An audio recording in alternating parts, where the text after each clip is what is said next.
5 astuces très rapides pour améliorer ta gestion de finances à partir d'aujourd'hui. Si c'est la première fois que tu me découvres, n'hésite pas à t'abonner et à partager cette vidéo.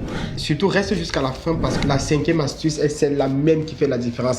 La première astuce que je te recommande à partir d'aujourd'hui pour optimiser ta gestion de finances, c'est de te fixer des objectifs en termes de dépenses. Ça veut dire que lorsque tu reçois ton salaire ou bien lorsque tu reçois tes revenus tous les mois, tu dois te fixer des objectifs en termes de dépenses. Tu ne dois pas juste sortir, dépenser. Non, tu dois te créer un budget. Un budget pour ça, un budget pour X, un budget pour Y, un budget pour Z. Rien que de cette façon, tu pourras mieux contrôler tes finances. La deuxième astuce, c'est de suivre tes dépenses à la semaine. Une fois que tu t'es fixé ton budget de dépenses du mois, tu dois les suivre à la semaine. En tant que contrôleur de gestion, parce que c'est mon métier de base, lorsque je fais un budget annuel, je le suis au mois. Étant donné que toi, tu fais ton budget sur le mois, tu dois le suivre à la semaine. Ça veut dire que chaque semaine, tu dois faire le point. Je me suis fixé de dépenser, j'ai dit n'importe quoi, 500 € sur le mois.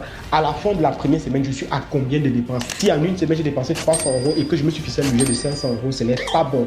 Ça veut dire que je dois revoir à la baisse mes dépenses et les suivre comme ça chaque semaine pour ne pas sortir de ton budget fixé. Troisième astuce pour mieux gérer tes finances, c'est la règle du 50-30-20. C'est simple. 50% pour tes besoins essentiels, 30% pour les loisirs et 20% pour l'épargne ou l'investissement. C'est une astuce très importante lorsque tu veux te constituer une épargne considérable. La quatrième astuce que je vais partager avec toi, c'est l'automatisation de tes finances.